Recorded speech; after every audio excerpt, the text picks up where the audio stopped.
Two of our works on this program were written in or around First and Second World Wars. Yes. Why did we do this? Why did we choose Why these did works? Why did we do these things? Simply put, we chose these works because they're fantastic works, That's and right. we love to perform them, and they say so much. Mm-hmm, mm-hmm. Perhaps part of the reason that they say so much is that they were written at a time... Very turbulent times. Yeah, where they had something to say, yes. And something very important to say. Yeah. So the two works that we're referring to are the Janacek Violin Sonata and the Prokofiev Sonata for violin and piano, F minor. Both are really important and special works. A little bit different. The Janacek is a lot shorter than the Prokofiev. It's right. kind of a bigger, more profound work in that way. But I mean, they really, I think there are clear reflections of the times, you know, that they lived in. They are so extreme in so many ways.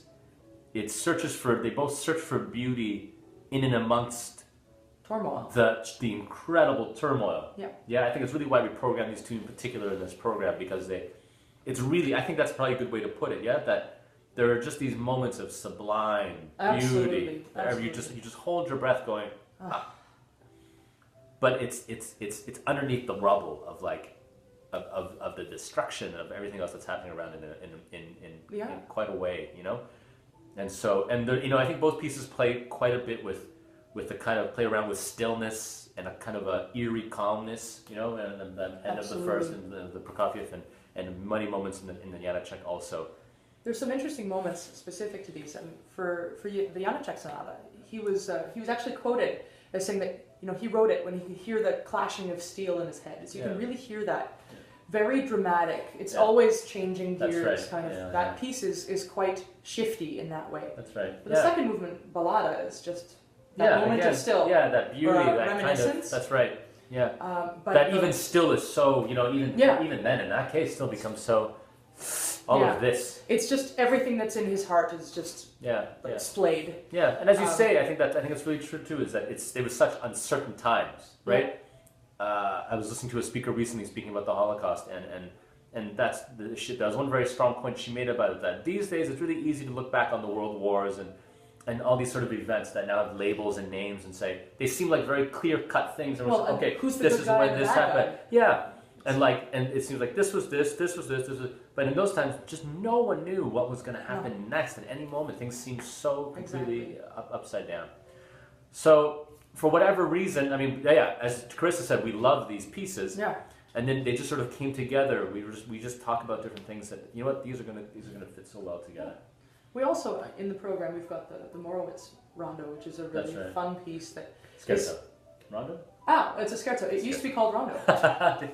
Seriously. I'm not even just making a good statement. It is in a rondo form, and it was once called that. But that's a really interesting piece. But the other thing that's really kind of captivating is the Debussy Sonata, because it was the last piece that Debussy wrote before he passed away. Right. He was really ill at the time, and he knew it. And instead of being a really morose thing, it's joyous. Yeah, I mean, in his case, you know, it's that he couldn't serve. Same with Ravel. Yes, that's true. Later in the program, but he couldn't serve in the war because of his illness, and so for him, his act of patriotism and his way of participating in this was going to write these. It was originally meant to be a set of 6 sonatas. He only ended up writing 3, right? Because he died and we made it that far. That would represent and show the very best about France and about the French, both old and new. You know, because that was a big part of also what he did. So really incredible, really excited to play the program. And if you want to, I think maybe if I was to call the program, if there was a theme for the whole program, it's about the human experience in general. Every piece on the program touches upon that. And the other reason that we put it together and that we love those two pieces, but the whole thing, is because there's a really special interplay between violin and piano in each of them.